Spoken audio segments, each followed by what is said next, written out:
ketika gue lagi nonton TV nih, muncul ada suara gaduh bang, cekcok di samping kontrakan yang kosong itu. Tapi nggak jelas banget lah permasalahannya apa, gue nggak benar-benar ngerti. Cuman gue dengerin terus, kamu nah nggak lama ceweknya nangis bang. Gue dengerin tuh ke pintu yang ditutup rapat pakai triplek sama bupet. Gue penasaran, gue dengerin nangis itu muncul lagi bang. Tapi dibarengin sama cewek itu ngomong apa? Tolong saya.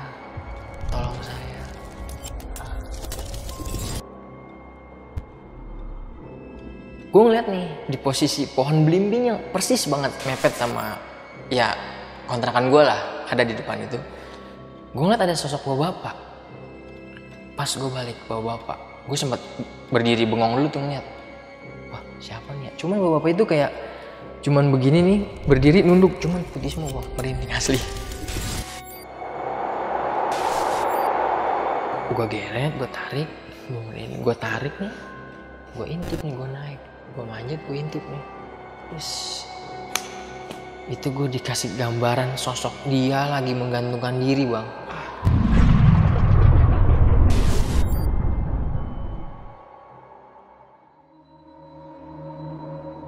Halo semuanya, kembali lagi di Lentera Malam bareng gue Jamal. Dan di segmen Saksi Misteri kali ini gue udah kedatangan narasumber yang akan cerita tentang pengalaman horornya. Dan sebelumnya narasumber ini udah pernah cerita juga di Lentera Malam. Dan gue jamin untuk cerita kali ini paling epic dari sebelumnya. Dan sekarang dia akan menceritakan tentang pengalaman horornya pada saat dia ngekos di kosan di Parung, Bogor, Jawa Barat. Dan kita langsung sapa aja narasumbernya. Ini udah ada Aris. Riz, apa kabar Riz? Sehat Bang Jamal. Sehat, ya. Oke Riz, ini pengalaman ngekos ya? Iya Bang. Ini saking lu takutnya itu sampai lu nggak kuat dan cuma bertahan nggak sampai 1 bulan ya? Nggak sampai Bang. Oke, itu cerita sedikit gimana tuh Riz?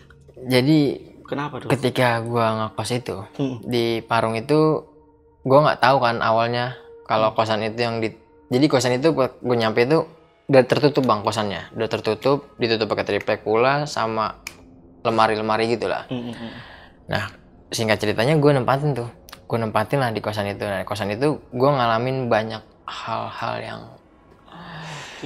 bisa dibilang gitu lah. Tahun berapa nih? Tahun 2011 bang. 2011 ya? Parung Bogor Ya. Nah, lu kenapa bisa sampai ngekos di situ? Kenapa gue bisa ngekos di situ? Karena gue waktu itu kerja bang. Kerja sama temen gue ini, diajak sama ceweknya temen gue. Oh, oke. Nah akhirnya mau nggak mau kan gue daripada jauh kan Jakarta Parung. Nah gue ngekos lah di situ. Dan ini sempet yang lu ceritain tadi ya, lu sampai nggak ngambil gaji lo ya? Sampai nggak ngambil gaji bang, karena udah gimana ya, gangguan setiap malam. Setiap malam gue diganggu. Oke, buat kalian yang penasaran sama cerita dari Aris, tonton videonya sampai habis. Tapi sebelum itu, gue mau ngasih tahu ke kalian kalau teman-teman yang pengen jadi narasumber di Lentera Malam, kalian tinggal DM aja Instagramnya Lentera Malam, yaitu ada di @lenteramalam.id. Untuk linknya gue taruh di deskripsi. Oke, buat kalian yang penasaran sama cerita dari Aris, tonton videonya sampai habis dan tanpa basa-basi lagi, Saksi Misteri, kita mulai.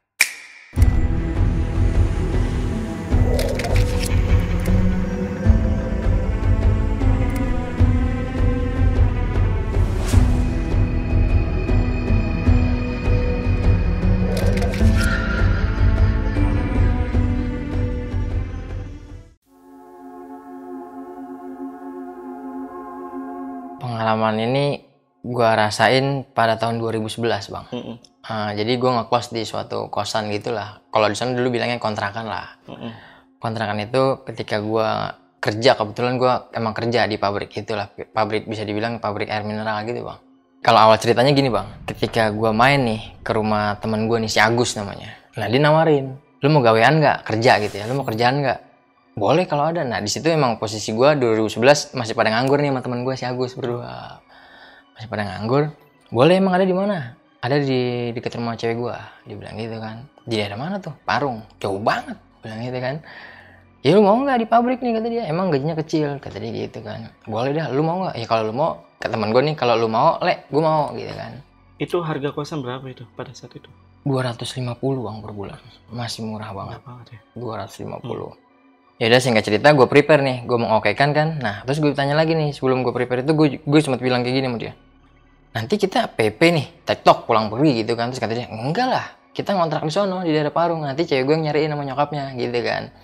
Ya udah singkat cerita, malamnya gue prepare nih sambil nunggu kabar kalau ceweknya itu dapat dulu nih kontrakan. Nah gue di SMS tuh, waktu itu masih gue SMS-an lah, masih Nokia 7610 lah. Gue masih pakai 7610 SMS-an. Terus kata dia, Le, cewek gue udah dapet nih kosan, bisa kita merapat ke sono nih, kita meluncur ke sono gitu kan. Ya udah jam berapa? Jam 9 kata dia gitu. Ya udah, gue menuju ke Parung lah, ke rumah ceweknya dulu. Gue dianterin sama nyokapnya ceweknya dia nih, sama ceweknya, berempat lah gue jalan. Sampai di situ gue juga udah gimana ya, pas gue belum nempatin nih, gue curiga nih bang. Jadi kalau gue gambarin itu depannya kebun, masih perkebunan gitu, pohon banyak, pohon belimbing, salak, rambutan, bambu, bahkan ada pohon bambu. Nah gue bingung nih, dari 4 petak ini jadi kontrakannya itu 4 petak. Nah sini kosong, sini 2 ada isi. Nah pas gue lagi ngeliat yang ke kontrakan yang kosong itu kontrakan udah tertutup bang, pakai triplek, dipantek. Oh jendelanya? Pintunya ditutup, dipantek pakai palu gitu kan. Nah udah ditutup pakai triplek, diganjil lagi pakai lemari bekas, bupet bekas. Di situ gue mikir gini, nah ini ngapa ya, kok yang onong nggak pada ditutup ya gitu. Gue sempet curiga, tapi gue nggak mau ngomongin dulu nih. Jadi singkat cerita ketemulah sama pemiliknya, namanya Ibu Endang, pemilik kosan itu, kontrakan itulah.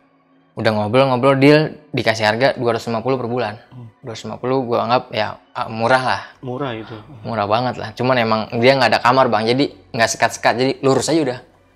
Dan ngeplong gitu ke dapur, dan itu juga pun mesin pompa bang. Karena masih perkampungan kalau menurut gua. Jadi dalam banget nih, ini Parung dalam banget bang. Bukan Parung yang kota yang udah ketemu Alfa gitu kan. Ya udah akhirnya gue bilang kita izin untuk ngambil barang-barang dulu lah gitu kan.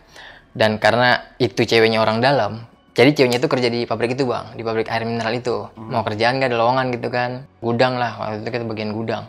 Kita titip lah, nah akhirnya kita dikabarin masuk nih, lolos gitu lah, diterima. Cuman gua sama temen gue nih pulang dulu nih ke Jakarta buat prepare barang-barang packing kan. Ya udah singkat ceritanya itu gue sampai dah. Nah ketika gue udah beres-beresin barang, gue istirahat nih sama teman gue berdua. Gue istirahat sama teman gue, cuman di situ gue udah merasakan di malam pertama itu ya hawanya beda dah.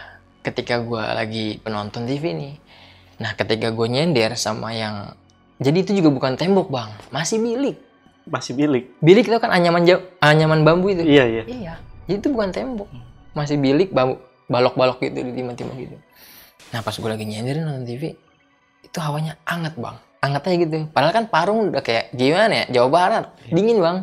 Nah terus tapi gue kagak ngomong nih sama temen gue si Agus, gue diem aja. Cuman gue dengan rasa penasaran gue pindah nih yang sebelah yang ada orangnya nih, yang 2 petak itu kan ada sebelahnya ada orangnya tuh, dingin. Nah di situ gue mikir gini ya, wah kayaknya ada yang aneh nih. Gue langsung mikir kayak gitu. Tapi gue gak bicarain sama temen gue, karena ya temen gue juga sama gue penakut, sama-sama penakut kan gitu kan. Ya udah, singkat cerita gue gak cerita. Nah besok paginya nih, gue masuk pagi. Nah temen gue, jadi gue kerja nggak disamain nih shiftnya bang. Misalkan temen gue pagi, nah gue sore. Jadi kita nggak pernah ketemu kecuali libur. Nah katanya gue masuk pagi kan gue balik sore tuh. Temen gue udah nggak ada. Temen gue udah gawe lah, ya udah kerja kan, udah mulai kerja. Nah kita udah pasti tahu tuh kunci itu di sela-sela pintu atas. Ketika gue nyampe sore, gue buka kosan itu, temen gue memang udah gak kerja kan, udah kosong, jadi gue sendirian. Karena gue udah merasa kelelahan itu di 2 hari kerja gue bang. Karena gue udah merasa lelah, gue udah mas makan lah. Gue cuci muka, bersih-bersih, gue ketiduran nih bang. Jam 1 malam, gue ngendusin nih kebangun. Gue pikir, wah udah pagi nih, ternyata pas gue liat jam, masih jam 1 gitu kan. Perut gue keroncongan nih, lapar. Akhirnya gue makan dulu dah. Cuman gue lihat ya, karena gue perokok ya, gue lihat wah ntar kalau misalkan gue habis makan asem nih, yaudah gue cuci muka, gue nyempetin dulu berhenti rokok nih, gue keluar beli rokok. Dan ketika gue keluar itu sama sekali suasana sepi, hening, nggak ada siapa-siapa, cuman banyak pepohonan gitu aja. Gue keluar, nah ketika gue sebalik dari warung itu beli rokok, gue ngeliat nih di posisi pohon belimbing yang persis banget mepet sama ya kontrakan gue lah, ada di depan itu. Gue ngeliat ada sosok bapak. Pas gue balik bapak, gue sempat berdiri bengong dulu tuh ngeliat, wah siapa nih ya. Cuman bapak itu kayak Cuman begini nih, berdiri nunduk, cuman putih semua bang, merinding asli. Putih semua, pucat tapi nunduk gini, nunduk aja. Gue sempet tercengang gitu ya, gue bengong. Pak, sempet gue panggil bang. Pak, misi pak. Wah, kagak ada. Ini hanya responnya nih, langsung gue langsung berpikir ini, hantu nih. Gue langsung terjak tuh, masuk langsung gue kagak nyempetin makan. Gue langsung tiduran, tarik selimut. Gue mikir, waduh setan nih. Gue intip jendela, nggak ada bang. Bapak-bapaknya tuh nggak ada. Hilang. Gue langsung, ya Allah. Baru malam, ya bisa dibilang malam pertama lah, malam kedua itu. Waduh, yaudah akhirnya gue nggak berani makan. Gue tidur, gue kurubin lah, gue tutupin gitu pakai selimut ya. Nah tapi ketika gue tidur, gue dijailin nih bang. Selimut gue nih ditarik bang. Itu gue masih tidur senyap lah, tidur ayam lah. Tuh ditarik, bret.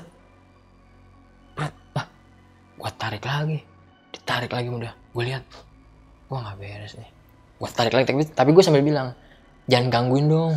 Gue kan penghuni baru. Gue sempet ngomong gitu bang, jangan gangguin dong. Gue ini penghuni baru. Cuma ditarik lagi sama dia. Gue minta tarikan. Lama-lama dia udah adem, ya udah gue lupain. Nah gue akhirnya ketiduran tuh, gue nggak sempet makan sampai temen gue balik ngetok pintu. Ini lu pas tarik-tarikan selimut lu nggak sempet ngelihat sosoknya berarti? Enggak bang, pas gue tarik itu kan gue sempet ngeliat gini. Gue sempet ngebuka, itu nggak ada siapa-siapa bang. Itu nggak ada siapa-siapa. Ya udah, gue langsung tutupin lagi, dia narik lagi nih. Gue main tarik-tarikan. Sempet lah, gue 3 kali tarik. Ya? Pakai tenaga. Berasa banget itu tenaganya, dia narik. Gue narik kencang, dia narik kencang. Gue narik sekali, dia narik 2 kali. Tetep. Sampai akhirnya teman gue pulang, tok pintu kan, Le. Kan gue, panggilan gue Tole ya, kalau sama teman-teman gue, Le. Lu belum bangun? Baru bangun gue. Ah gila dah nih kosan. Gue bilang gitu sama dia. Emang apa? Semalam gue gila, main tarik-tarikan sama setan. Gue bilang gitu kan, apaan lu tarik selimut? Ah lu halu aja, ngabulu. Kata dia bilang gitu kan. Ntar lu ngerasain dah. Kalau ketika lu lagi sendiri, gue bilang, mendingan kita pindah aja yuk, mumpung masih baru nih, gue bilang. Terus kata teman gue, ya kan kita udah masuk duit. Kata dia gitu kan. Nanggung lah, gak enak lah. Udah gak apa-apa, lu gak usah berpikiran yang negatif-negatif, kata dia gitu. Udah lepas aja. Nah udah lupain. Akhirnya gue sarapan lah. Gue berangkat kerja.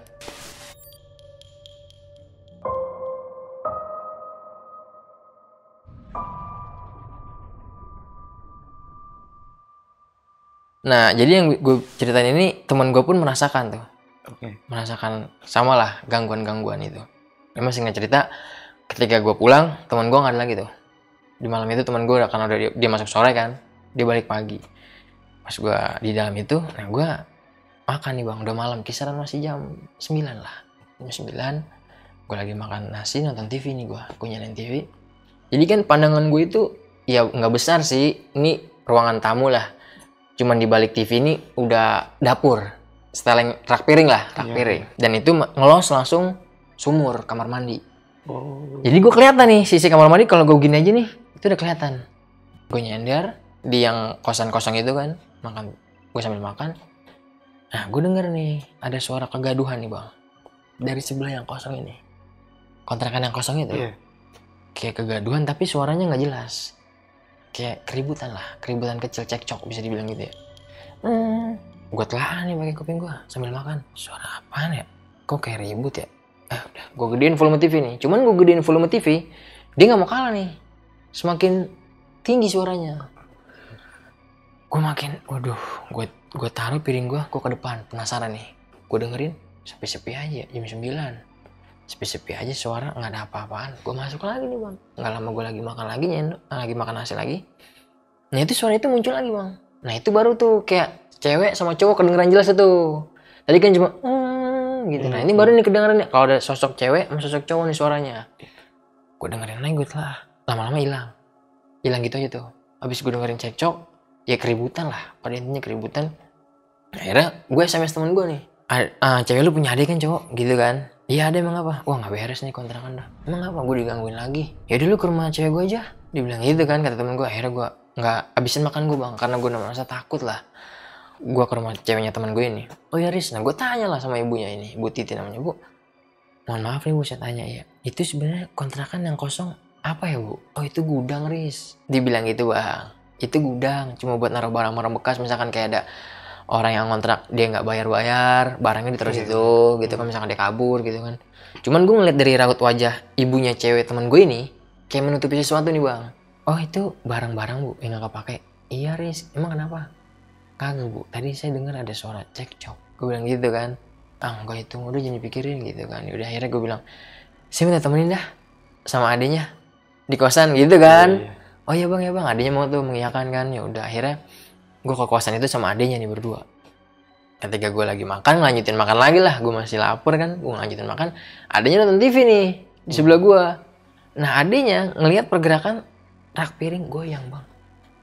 Rak piring kan jelas banget, cuma ketutupan bupet doang dah. TV bupet kelihatan rak piring tinggi gitu kan. Dia nyelek gue, Bang Aris, yang apa? Bang rak piring goyang, gempa kali.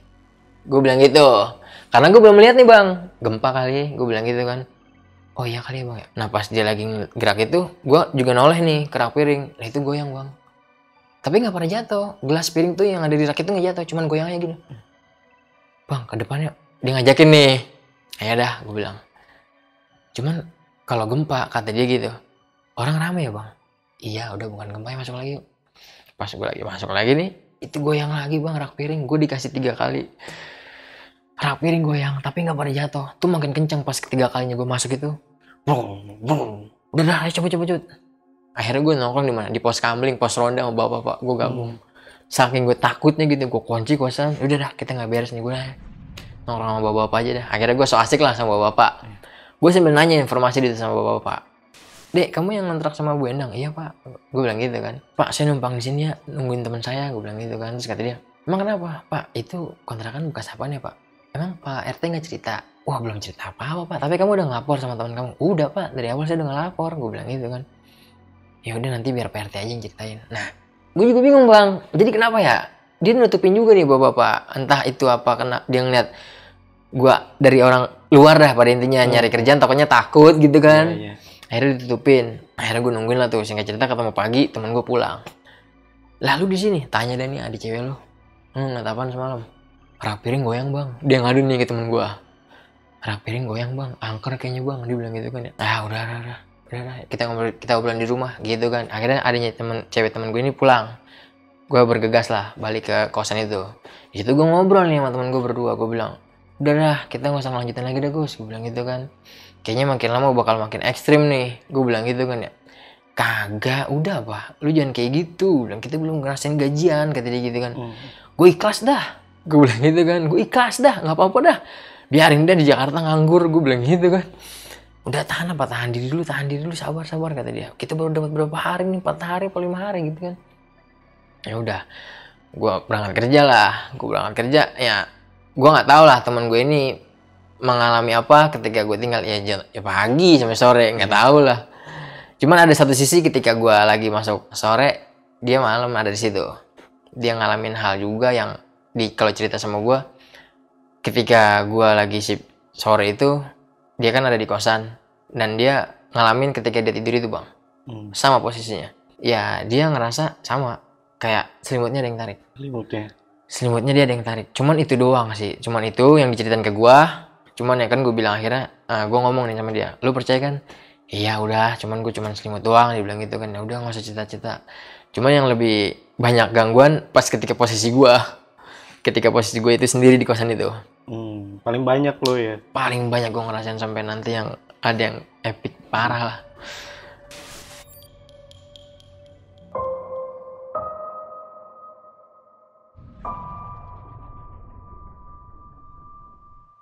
Dan gue lanjutin lagi ceritanya nih bang. Jadi ketika teman gue si pagi kan gue pulang sore tuh. Teman gue bergantian dan gue di kosan itu. Nah ketika gue lagi nonton TV lagi nih bang. Itu ya masih belum lama lah. Isa lah, kisaran masih 7:30. Gue nonton TV. Entah gue halusinasi atau apa gitu ya. Pas gue lagi nengok ke kiri nih. Gue ngeliat di sudut kamar mandi ini sosok cewek bang. Sosok cewek. Cuman gue sampai begini nih. Apaan ya? Gue sampai telah gini kan. Gue halusinasi kali. Gue makan nonton TV. Itu nampakin makin jelas bang. Tapi dia nunduk aja. Nunduk. Tuh cewek nunduk. Pucat. Dia gak mandang gue. Dia nunduk di sudut pojok kamar mandi tuh. Kuntilanak nih. Di hati gue. Kuntilanak nih. Udah, gue matiin TV, gue keluar lagi bang. Gue keluar lagi, gue ngobrol lagi sama bapak-bapak yang ada di pos ronda. Gue cerita, gue ulik nih, mak sebenarnya apa sih nih pak? Gue bilang gitu kan, kontrakan yang di sebelah saya yang kosong ini. Oh nggak apa-apa deh, gue bilang gitu. Nanti biar Pak RT aja yang cerita. Tetep nggak mau cerita itu. Tetep warga yang jaga itu nutupin bang. Nggak pada ngasih tahu informasinya itu apa enggak. Pak saya izin ya, saya numpang begadang aja di sini pak. Saya nggak berani pulang. Oh ya udah nggak apa-apa kata dia. Tapi yang penting kamu kuat begadang, dia bilang gitu. Kuat pak, insya Allah pak, saya bilang gitu kan. Teman gue pulang, gue nekenin teman gue. Lah lu di sini lagi, udah lah lu nggak usah nanya gue mulu di sini. Ini kan gue udah bilang, udah kita cabut aja. Gue bilang gitu ya. Iya lah jangan kayak gitu lah, sabar apa sabar, kata dia gitu kan. Bukan perkara sabar, gue bilang. Ini makin gila nih gangguannya, gue bilang gitu kan. Emang lu dikasih lihat apa sih? Cewek. Ya lalu halusinasi kali, kagak ini cewek nyata ini, gue bilang gitu kan. Cewek nyata, tapi dia agak gimana dia di sisi sudut kamar mandi yang gue bilang gitu. Gus gue bilang gitu kan. Udah deh, balik. Gue balik aja deh ke Jakarta. Lu nggak CS lu, dibilang gitu kan. Gue dibilang gitu, gue balik aja dah, gue di sana aja dah, lu sendiri di sini lah, lu rasain. Lu nggak CS lu kan, kita udah janjian nih, kita gawe di sini bareng gitu kan. Ya bisa gimana, setan, gue bilang, karena setan gue takut nih, gue bilang gitu kan. Ya udah apa, tahanin gitu. Udah akhirnya gue bawa biasa aja lah, namanya sama teman kan. Ya udah ya gue ikutin apa kata lu. Gue kerja tuh, gue berangkat. Nah, gue pulang sore lagi lah, singkat cerita. Ya seperti biasa, emang gue sendiri aja tuh. Gue sendiri. Ketika gue lagi nonton TV nih, gue lagi nonton TV biasa. Muncul lagi tuh, gue baru dengar lagi tuh. Muncul ada suara gaduh bang. Cekcok. Di samping kontrakan yang kosong itu. Di kosan yang kosong itu, ada suara cekcok lagi. Kamu gini gitu dah. Tapi nggak jelas banget lah. Permasalahannya apa, gue nggak benar-benar ngerti. Cuman gue dengerin terus, kamu gini. Nah nggak lama ceweknya nangis bang. Waduh, gue langsung, wah ngapa nih ya. Gue dengerin lagi, ceweknya cuma nangis doang. Tapi nggak ada kayak penganiayaan, nggak. Cuman tiba-tiba ceweknya nangis. Gue keluar, gue dengerin tuh ke pintu yang ditutup rapat pakai triplek sama bupet. Gue penasaran, gue dengerin, wah nggak ada suara ya. Gue masuk. Nonton TV lagi nih gue, nonton TV, nggak lama bersama nonton TV, nangis itu muncul lagi bang. Tapi dibarengin sama cewek itu ngomong apa? Tolong saya. Gue langsung matiin TV, gue langsung keluar, gue langsung ke pos ronda itu, gue nanyain lebih jelas banget dah, gue paksa ini bapak, sebenarnya apa ya pak? Saya ngalamin ini lebih parah nih pak. Emang kenapa deh? Tadi tuh saya denger pak suara tangisan perempuan. Pasti tuh kosan bekas cewek, nempatin cewek tuh, ditempatin sama cewek, gue bilang gitu kan. Oh enggak dah, biar nanti Pak RT aja yang jelasin. Dia ngomong gitu, tetep pokoknya dia, Pak tolong dah pak. Sampai gue ibarat kata uang mulut lah, soalnya gue kasih rokok lah. Tolong apa? Cerita pak, apa nih pak? Gue bilang enggak, saya nggak bakal gimana pak, saya nggak bakal buka mulut, gue bilang gitu kan. Nantilah biar Pak RT yang menjelaskan, saya nggak enak. Dibilang gitu kan. Udah kamu di sini aja, apa kamu mau ke rumah Bu Titin? Masih di sini aja, saya nggak enak pak, itu kan ceweknya teman saya, gue bilang gitu kan. Udah singkat cerita, ketemu pagi, gue cekcok lagi lah. Akhirnya gue ngadu mulut nih sama teman gue. Udahlah, gue pulang aja lah ke Jakarta lah, kalau begini caranya. Emang apa sih, semalam ada yang nangis, sekarang mah emang kagak, malam, gue bilang gitu kan. Malam, gue bilang. Terus kata dia, kagak, udah santai aja. Ya Allah, demi Allah dah, gue ceritain semua gini. Nah cuman ketika gue lagi ngobrol itu, posisi gue emang lagi libur tuh. Gue lagi libur, teman gue masuk, gue libur. Pak RT itu menghampiri kosan gue. Ngundang nih bang, ngundang acara tahlilan. Okay. Ada ibu-ibu ustazah lah, gue lupa namanya siapa, nonton kosan gue. Gue lagi ngadu argumen gitu sama teman gue. Tok, assalamualaikum. Oh ya Pak RT, nanti ada yang libur nggak? Dia bilang gitu. Oh ada Pak RT, nanti tolong perwakilannya datang ya Ba'da Isya. Kita tahlilan di rumah Bu Haja siapa gitu lupa. Nanti kalau itu kita kumpul lah di masjid gitu kan, jalan bareng-bareng. Oh siapa RT? Nanti saya pak. Gue tuh pas karena gue libur kan. Saya pak. Nah dia hati gue, wah gue nanya Pak RT nih. Pas nih gitu kan. Udah gitu, singkat cerita lah. Temen gue berangkat masuk sore. Nah gue datang lah tuh. Isya gue datang ke masjid itu. Jalan lah nih bareng-bareng ke rumah Ibu Haji yang tahlilan itu kan. Di situ gue dikenalin nih sama Pak RT. Pak ini pak, anak yang dari Jakarta yang ngekos di rumah Bu Endang gitu kan. Oh iya udah lapor, udah pak, dia udah berdua sama temennya udah ngelapor gitu kan. Di situ gue tanya langsung, Pak mohon maaf nih, tapi selesai acara kelar, ngobrol-ngobrol ngopi, gue nanya, Pak mohon maaf saya mau nanya Pak, ya Pak itu kalau boleh tahu kosan yang kosong bekas apa ya Pak? Yang mana yang ditutup? Nggak apa-apa nih saya cerita, kata Pak RT gitu ya. Nggak apa-apa Pak, dengan senang hati lah saya terima Pak gitu. Kalau boleh tahu apa ya Pak? Karena nutupin kayaknya Pak, seakan-akan ini nutupin nih. Sama bapak-bapak yang pos ronda juga kagak mau cerita. Katanya saya suruh nanya biar Pak RT yang menjelaskan. Saya jelasin ya Dek, dibilang gitu kan. Jadi kosan itu tadinya ditempatin sama mahasiswi. Nggak tahu kenapa 3 hari nggak keluar kamar. Ketika warga pada ngadu nih, ngelapor ke Pak RT, akhirnya memutuskan untuk didobrak. Karena kita dobrak nih semua warga. Ketika kita dobrak, itu udah ada sosok cewek yang menggantung di dalamnya. Ada yang menggantung. Jadi Pak RT itu nggak tahu masalahnya apa. Tiba-tiba pas didobrak 3 hari dia nggak ada aktivitas, biasanya kan dia ke kampus gitu kan, apa kemana gitu, nih nggak ada, didobrak lah. Ketika didobrak, ya dia udah menggantung di atas atap itu dengan tambang yang udah gitu. Udah tewas. Berarti dia talinya ke plafon. Ke plafon. Karena kan dulu belum internet gini ya. Iya. Masih langsung bambu, ya genteng bambu. Nah, lu ngekos dari kejadian si cewek ini meninggal itu jaraknya berapa hari atau berapa bulan? Ya, jadi sambungan cerita dari Pak RT ini, Pak RT ngejelasin kalau itu udah ada kisaran 2 minggu lah. 2 minggu? 2 minggu setelah dia meninggal. Baru banget berarti ya? Baru banget, makanya masih hangat-hangatnya. Setelah dia meninggal 2 minggu, akhirnya kan dia ya masih ada KTP lah, di situ masih ada identitas, dia dibawa lah, diantarkan ke rumahnya lah. Nah akhirnya itu makanya ditutup dan nggak dipakai lagi buat orang untuk sementara. Kalau kata Pak RT untuk sementara waktu ya kita nggak pakai dulu lah sampai nanti setahun mungkin gitu kan. Saya minta izin sama Bu Endang pemilik gitu kan. Emang kenapa Dek? Pantes Pak, saya diganggu mulu Pak, cewek sosoknya.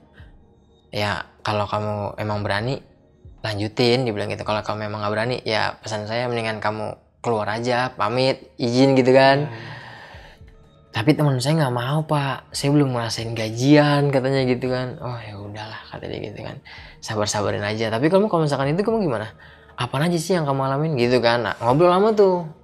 Ya dari saya denger ya karena ada suara cekcokan Pak. Makanya saya penasaran nih, rasa penasaran saya tinggi Pak. Pengen cari tahu kenapa nih bekas apa sebenarnya gitu kan.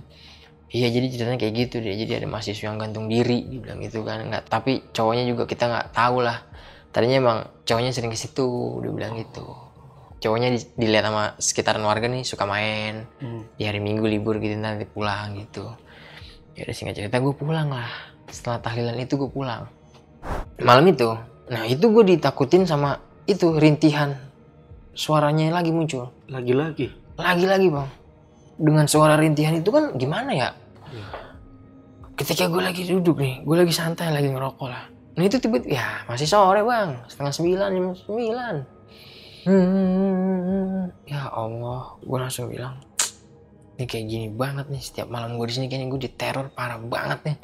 Sedangkan temen gue kayaknya nggak mempercayain nih kayaknya dalam hati gue gitu kan ya. Gue udah, gue nyalain TV nih, gue bawa santai lah, gue nggak hirauin nih.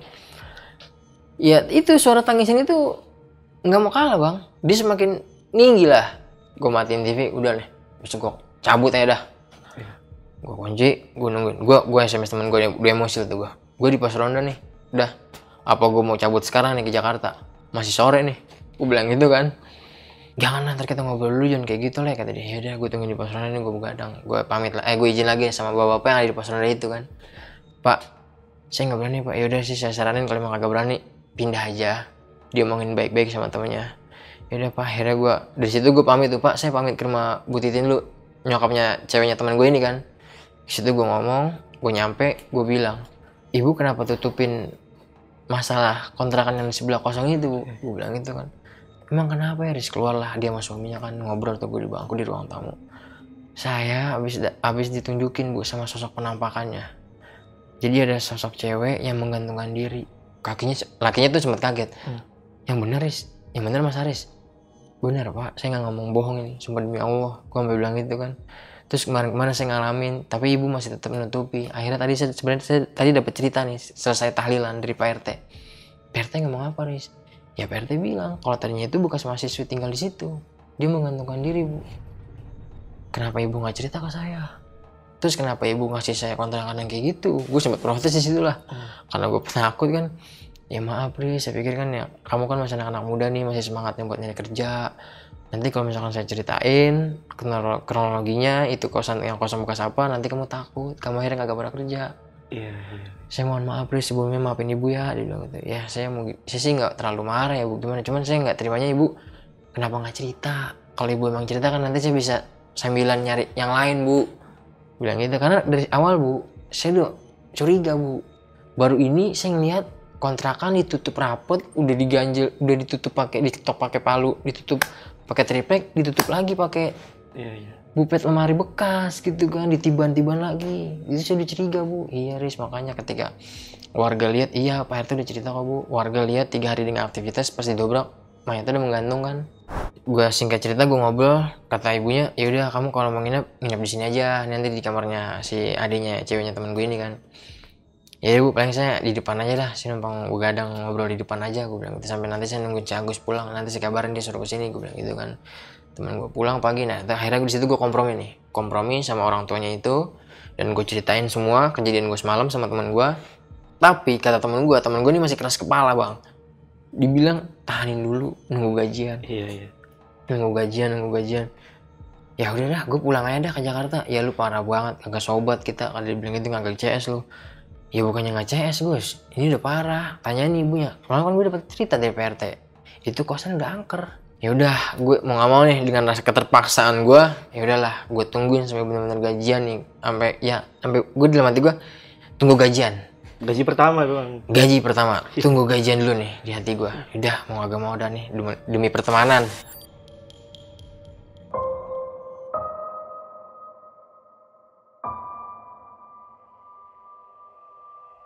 Nah akhirnya kan gue di situ lagi tuh.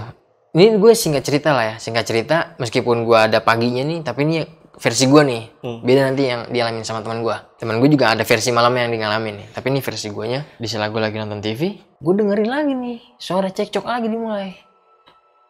Kamu gini. Nah itu semakin jelas tuh. Itu semakin jelas tuh suaranya. Gue semakin mendengarkan banget tuh. Gue telaah terus. Kamu gini. Habis itu kayak ada suara tamparan. Nih gue cerita detail banget nih. Ini tuh kayak suara tamparan. Nah ceweknya nangis. Gitu. Waduh, apa ya? Gue matiin TV. Gue diem dulu. Gue dengerin lagi. Nah, gue denger suara apa nih? Suara bangku jatuh. Kayak bangku jatuh. Geletak. Apa digamparin ya jatuh ceweknya? Gue dengerin lagi. Tuh gak ada suara. Hening banget tuh. Tarik nih bangku. Penasaran gue kan ya, gue tarik bangku karena kan emang bilik ya, masih ada lah celah-celah sedikit buat gue masih ngintip walaupun sedikit gitu ya. Oke, buat ngelihat apa sih ya? Iya nih masih ada kasurnya atau gimana sih gitu ya. Iya. Gue geret, gue tarik nih, gue intip nih, gue naik, gue manjat, gue intip nih. Itu gue dikasih gambaran sosok dia lagi menggantungkan diri bang. Itu nyata banget bang. Dia lagi ngegantungin diri, naik gitu, ngiket, langsung jatuh. Jadi itu yang tadi gue denger geletak, itu bangkunya jatuh bang. Dia langsung ngegantungin diri gini. Tapi pandangannya nggak, karena gue nggak dari posisi samping kan. Dia ke depan pintu itu, pandangannya dia ke depan pintu. Tapi kelihatan kan dia gelir-gelir gini. Gue lihat tambangnya, itu jelas banget sampai sekarang gue masih kebayang lah. Tambang yang gue lihat itu nyata biru, tambang yang buat dia ngikat. Caranya dia, gue ngeliat semua sampai di prosesnya dia menggantungkan diri itu gue ngeliat. Gue langsung di situ gue kaget, astagfirullahaladzim. Gue langsung lompat, gue langsung buka pintu, gue kunci, gue langsung lari lagi balik. Gue balik, gue ngomong nih sama bapak yang ada di pos itu. Pak, saya mau izin ya. Gue lemas banget lah pada saat itu, gue shock banget lah. Pak, saya mau izin ya Pak, saya begadang di sini aja. Emang kenapa deh? Gue ngos-ngosan. Tadi saya dikasih lihat Pak. Dikasih lihat apa? Sosok wanita. Kamu udah dapat cerita ya dari Pak RT? Iya Pak. Pada awalnya tuh kontrakan itu bekas mahasiswi menggantungkan diri. Wah gila sih Riz. Di situ gue langsung, ya Allah Pak, kamu gimana ngeliatnya deh? Jelas banget Pak. Jelas banget dia menggantungkan diri dengan reaksi dia ya mengakhiri hidupnya, gue bilang gitu kan. Dengan cara dia mengakhiri hidupnya kayak gitu, dia kayaknya nunjukin saya Pak, kalau gue meninggal kayak gini. Iya. Gue meninggal kayak gini Bang, dan matinya dia kali gitu ya. Ya Allah, gue bilang. Itu pada saat lo ngeliat kejadian itu lama Riz berarti? Lama, durasinya lama Bang. Dengan rasa takut gue, tapi gue masih rasa penasaran gue tinggi ya. Tadi gue bilang penasaran gue tuh tinggi. Dia, ya intinya dia benar-benar dari awal lah. Set, naik bangku, diinjak bangku, buat diikat sama dia. Langsung digeletakin, pok, ditendang sama dia langsung pok. Guys, astagfirullahaladzim. Jelas banget lah dia pakai bajunya itu. Dan ternyata yang tadi gue bilang, ini sambungan yang tadi gue cerita, yang gue lihat sosoknya di sudut kamar mandi itu ternyata. Dan itu gue baru dapat jawabannya itu Bang. Yang tadi gue bilang, oh kuntilanak nih, ternyata enggak. Dia sosok cewek itu ya. Dia pakai baju tidur. Dia dengan raganya dia pakai baju tidur, dan yang gue lihat dia menggantungkan diri, dia malah lagi pakai baju tidur. Dia menggantungkan diri itu. Saya nggak berani Pak. Yaudah sih saya saranin kalau emang kagak berani pindah aja. Dia omongin baik-baik sama temennya. Singkat cerita gue ngobrol tuh pagi gue ngobrol nih akhir di pos ronda. Bapak-bapak ini nasihatin lah nih teman gue. Kamu jangan kayak gitu, gini-gini kan, teman kamu udah merasakan gangguan gini. Kalau emang kamu nggak mau itu, kamu pindah, cari gimana gitu kan. Ya cuman kan waktu itu kosan bisa dibilang juga sulit Bang di sana. Karena kan dengan harga yang murah. Oh, kosan murah sulit dicari sana. Sulit, nggak ada. Yang 2,5 tuh nggak ada. Ya, meskipun keadaannya cuman bilik ya, bilik tanpa sekat ruangan, jarang, susah. Mungkin karena yang kerja juga pun dari orang Jakarta nih, di luar dari situ lah yang pernah ngekos di situ. Kata teman gue, tanggung. Jawabannya teman gue masih tanggung nih, masih keras kepala.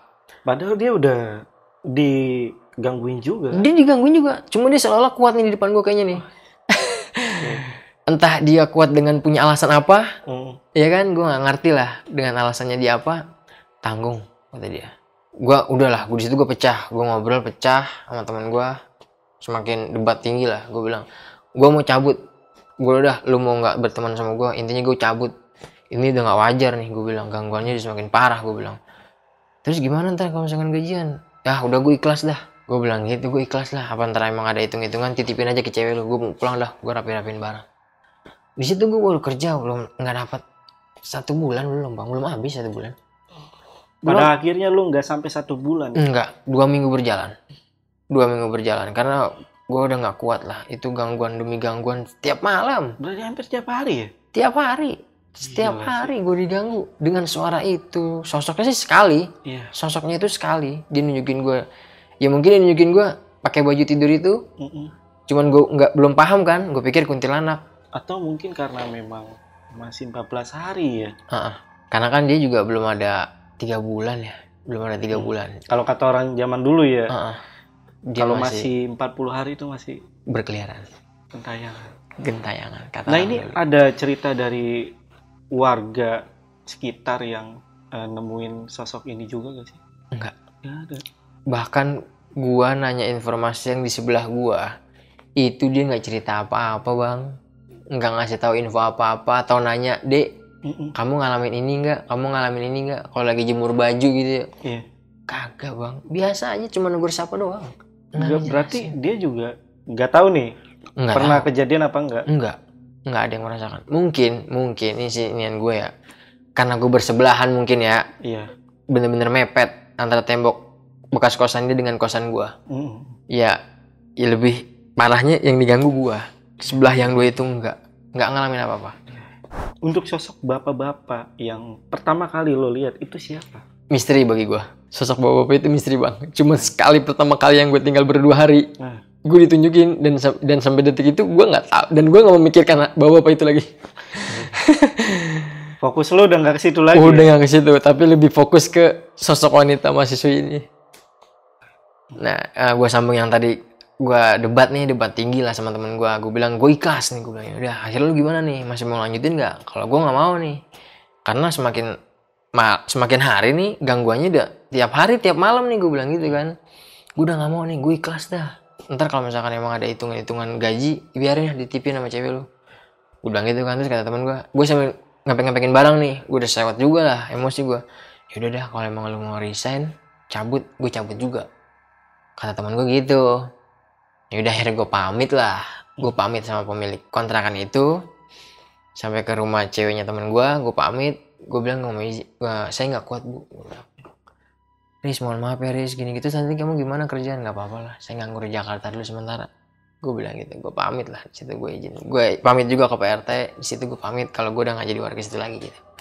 Oke. Pada akhirnya lu resign juga ya? Gue resign mutusin, baru 2 minggu bang. 2 minggu ya? 2 minggu berjalan, belum ada 1 bulan. Tapi lu nggak kena denda di perusahaan kan? Enggak kena denda, nggak kena apa, nggak kena teguran, nggak kena apa. Pakai alasan apa? Nggak mungkin dong lu gara-gara kosan. Iya nggak. Banyak Jadi orang gue bilang keluarga sakit. Keluarga sakit Nggak bisa nerusin. Ya gue mendingan di Jakarta aja. Untuk si pemilik kosan ya, itu juga pernah ngalamin nggak? Nah itu dia bang, Ibu Endang pemilik kontrakan itu atau kosan itu, dari awal gue datang tuh yang tadi gue cerita, dari Jakarta gue datang berdua sama teman gue. Pas gue nego harga, dapat harga. Nah itu Ibu Endang itu nggak pernah ngejelasin ini kosan bekas ya pembunuhan atau bunuh diri lah. Oke. Nggak ngejelasin sama sekali bang. Iya. Ya mungkin lah dia biar laku lah pastilah. Iya, ada yang ngisi. Ya. Pasti kayak gitu alasannya. Karena serba salah juga pemilik kos. Kalau dikasih tahu ya pasti takut. Pasti ya. takut. Cuma dia juga butuh duit. Bener. Sama sekali dia nutupin. Dan gue nggak cerita ini bekas apa bu, bekas apa kenapa. Dan gue pun merasa nyesal gitu di awal. Gue kenapa nggak nanya Bu Endangnya nih dari awal, Bu ini ngapa ya bu ditutup dipakai rapat-rapat begini gitu. Nah yang gue penasaran ini soal sudut pandang temen lo, teman satu kos lo. Iya. Itu dia tadi lo sempat singgung dia pernah ngalamin. Yang dia ceritain ke gue itu cuman yang ditarik selimut aja ketika tidur.